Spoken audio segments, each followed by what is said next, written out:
बिस्मिल्लाहिर्रहमानिर्रहीम। नाज़रीन, मैं हूं जावेद बलोच और उम्मीद है आप लोग खैरियत से होंगे। आज हम बात करने जा रहे हैं जनरल फैज़ हमीद के जो कोर्ट मार्शल हो रहा है उस पर, और ये नौबत क्यों आई और इस कोर्ट मार्शल की कार्रवाई को कैसे आगे बढ़ाया जाएगा और किस तरह की कार्रवाई जो है वो आगे बढ़ सकती है।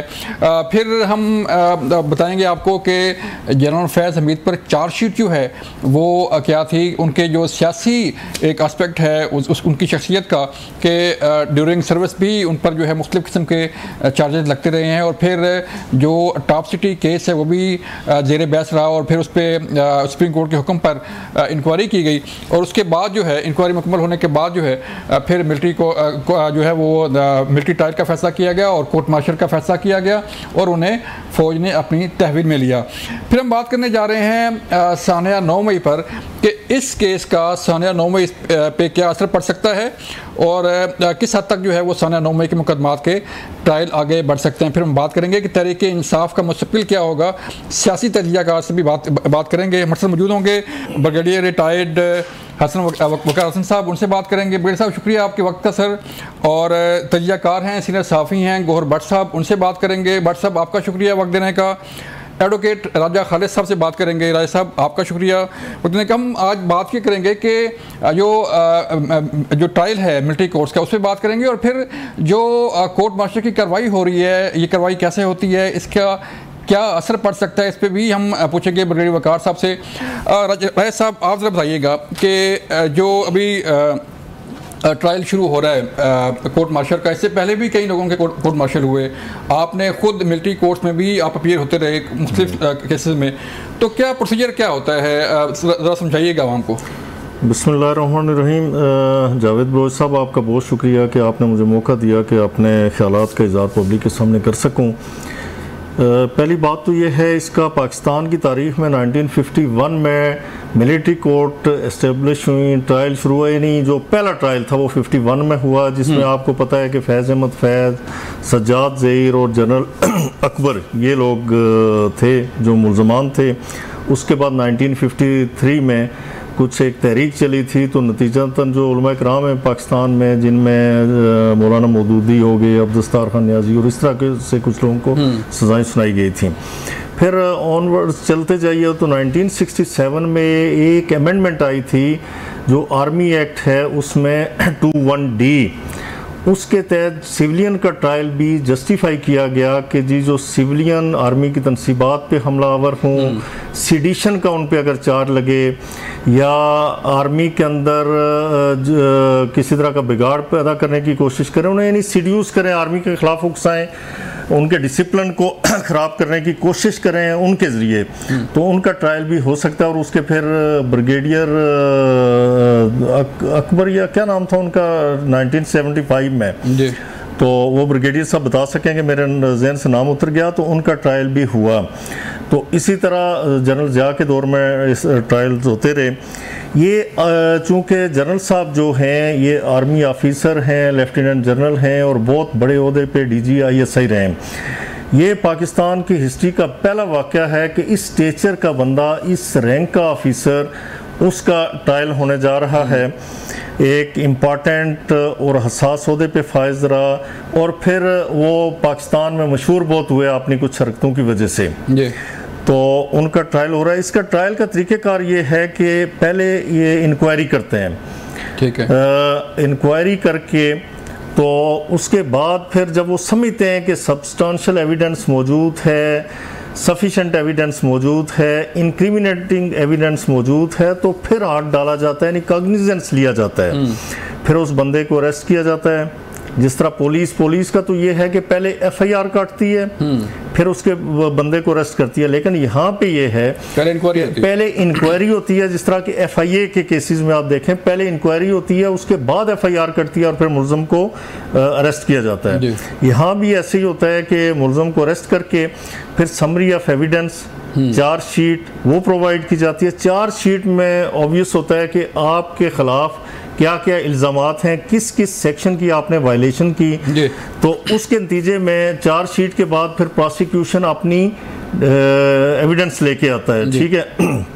उसमें यूजली ये होता है कि आर्मी में कि उनका जो वकील होता है, जो प्रोसिक्यूटर होता है, वो आर्मी ऑफिसर ही होता है। ठीक है। कोर्ट जो कॉन्स्टिट्यूट होती है, कोर्ट के उसे जज नहीं बल्कि उसे प्रेसिडेंट कहा जाता है, उसके साथ फिर मेंबर्स भी होते हैं। वो केस की संगीनी को मद्देनजर रखा जाता है, ग्रेविटी ऑफ द ऑफेंस को देखा जाता है कि किस लेवल की कोर्ट कॉन्स्टिट्यूट की जाए, इस बंदे के स्टेचर के एतबार से इस पे जो इल्जामात लगे उनको मद्देनजर रखते हुए फिर वो कोर्ट कॉन्स्टिट्यूट की जाती है। इससे पहले भी तो कई जनरल की जो है कार्रवाई हुई है। ब्रेड साहब आप बताइएगा सर कि इससे पहले भी कई 3 स्टार जनरल के खिलाफ भी कार्रवाई हुई, कई ब्रिगेडियर रैंक के और कई अफसरान जो है उनके खिलाफ कोर्ट मार्शल हुआ। अभी चंद दिन पहले भी एक कर्नल के खिलाफ जो है वो कोर्ट मार्शल की कार्रवाई हुई और उन्हें सजा सुनाई गई। तो अब बताइएगा कि माजी में कितने लोग, जैसे सानिया 9 मई हुआ तो उसमें जिन अफसरान ने अपनी ड्यूटी एहसन से किसी से सरंजाम नहीं दी उनके खिलाफ भी कार्रवाई हुई थी, तो कितने लोग हैं सर? कोई थोड़ी सी डिटेल बताइएगा कि किन किन के खिलाफ कार्रवाई हो चुकी है पहले?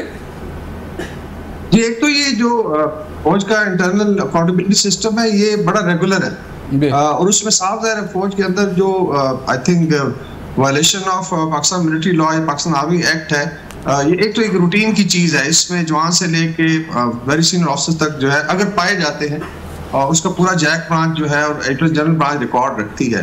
9th में ऑनवर्ड जो है मेरे ख्याल में एक 3 स्टार थे और फिर आई थिंक देवर 2 स्टार्स और कुछ ब्रिगेडियर और फिर लोअर रैंक्स के ऑफिसर्स थे। इनको डिफरेंट सजा, इट डिपेंड्स कि आपकी जो है नोयत क्या है। और जिस तरह आई थिंक जिक्र हो रहा था, राय साहब बता रहे थे कि इससे पहले ये चीजें हो चुकी हैं। इवन एक DGI जो पहले थे उनको सेंसर किया गया था, जिसको आप कह लें या रिप्रिमांड किया गया था, बिकॉज शायद नोयत उस लेवल की नहीं थी। उन्होंने बुक लिखी थी एस दौलत के साथ मिलकर रॉ की, और वो एक conduct and becoming of officer पाया गया था, लेकिन खुदा ना खासा कोई क्रिमिनल ऑफेंस नहीं था बिकॉज उसके अंदर कुछ चीजें निकली। तो ऐसा नहीं है कि DGI को पहले अकाउंटेबल नहीं ठहराया गया, लेकिन ये जो आई थिंक है FGCM is the first time जो एक DGI को trial, that's why it become very very sensitive because इसमें खुद जो है फौज एक बार सेट कर रही है। आई थिंक सबसे इम्पोर्टेंट अकाउंटेबिलिटी प्रोसेस तो मैंने बताया वो रेगुलर है। जिस तरह राय साहब कह रहे हैं कि एक बड़ी रूटीन की बात है बिकॉज वायलेशन होती है और डिसिप्लिन मेंटेन करने के लिए डिफरेंट ऑफेंसेस होते हैं जो जिस पे ट्रायल्स चलते रहते हैं। इसमें फिर लोअर लेवल पे असेंबली कोर्ट मार्शल हैं, बटालियन लेवल पे होता है, फिर आपके डिस्ट्रिक्ट कोर्ट मार्शल हैं। देन सर जैसे ब्रिगेडियर साहब, जैसे DG ISPR ने भी कहा कि जितना बड़ा होता है उतनी बड़ी रिस्पॉन्सिबिलिटी होती है। तो जब आर्मी एक्ट के खिलाफ वर्जी का जिक्र आता है सर, तो ये खिलाफ वर्जी क्या हो सकती है कि आर्मी एक्ट जो है उसके आर्मी एक्ट की खिलाफ वर्जी होगी? क्या किस किस्म की खिलाफ वर्जी होती है, फिर कार्रवाई होती है? जी, आई थिंक जो हिंट किया जा रहा है बिकॉज कहा है कि एविडेंस ऑलरेडी एस्टैब्लिश हो चुका है कोर्ट ऑफ इंक्वायरी में चीजें, दैट्स व्हाई ट्रायल की तरफ प्रोसीड किया गया। क्योंकि इनको अभी रिटायर्ड हुए एक तो 2 साल नहीं हुए थे, जो टाइम फ्रेम बन रहा है, तो एक तो ये है कि you can't join any political activity you know in with in 2, एक तो उसके अंदर हो सकती हैं चीजें एग्जैक्टली सारी बाहर नहीं।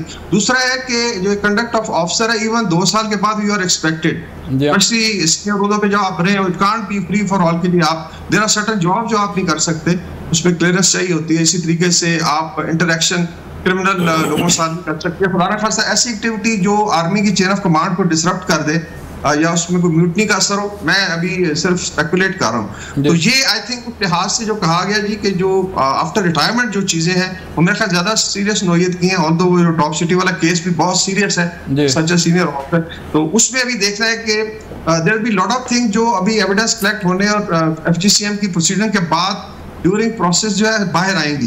बिकॉज इट कांट बी कि एक ऑल अलोन ही कर रहे थे। I am sure there must be a network जिसमें हो सकता है रिटायर्ड हो, सिविलियन ऑफिसर्स हो, उसमें वेटरन्स हो सकते हैं, उसमें सर्विंग हो सकते हैं और हो सकता है पॉलिटिकल फिगर्स भी हों। तो आई थिंक अभी देखा जाएगा उसके अंदर क्या क्या चीजें बाहर आती हैं। चलें गौर भट्ट साहब, फौज ने तो मिसालें पहले भी कायम की हैं और अब भी मिसाल कायम कर दी है।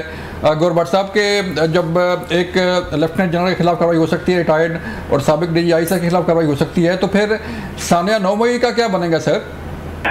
मामला यह है कि जो 9 मई के वाकयात हैं उस हवाले से तो फौज का स्टांस बड़ा क्लियर है। अदारे ने पहले भी इस बात को क्लियर किया और हुकूमत ने बहुत ज्यादा क्लियर स्टांस लिया इसके ऊपर कि जो भी उसके अंदर बराह रास्त मुलव्वस हैं, जो एक्शन करने वाले हैं, जो डायरेक्टर्स हैं, जिन्होंने लोगों को उकसाया इस सारे एग्जाम के ऊपर, उन समेत किसी को भी 1 सेकंड के लिए भी कोई माफी नहीं मिलेगी, चाहे वो माफी मशरूत मांगे या गैर मशरूत मांगे, उनको माफी नहीं मिलेगी। अच्छा, अब ये जो बात आप लोग कर रहे हैं जनरल फैज हमीद साहब की गिरफ्तारी की, ये बड़ा एक लाउड एंड क्लियर मैसेज है। मुझे नहीं, सच्ची बात है, इतना मालूम कि फौज के अंदर क्या कार्रवाई किस तरीके से होती है। ये जो इससे पहले लॉ एक्सपर्ट और ब्रिगेडियर साहब है, उन्होंने बड़े अच्छे तरीके से इस पर रोशनी डाली है, मैं उन्हीं की बात पर इत्तेफा करूंगा। लेकिन मैं ये इसको एक पॉलिटिकल मैसेज के तौर पे देखता हूँ, जो कि बहुत क्लियर दिया गया है सारे क्वार्टर्स जो हैं उनको,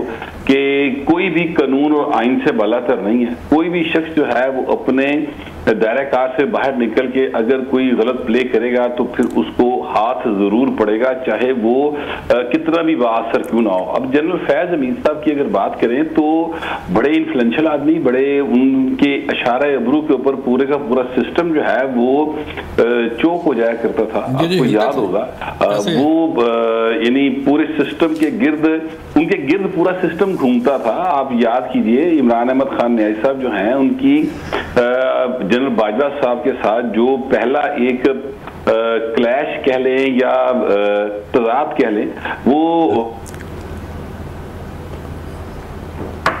पोस्टिंग का मामला था और वहां से सिलसिला शुरू हुआ था। तो फिर बात जो है वो कहां तक गई वो सबके सामने है।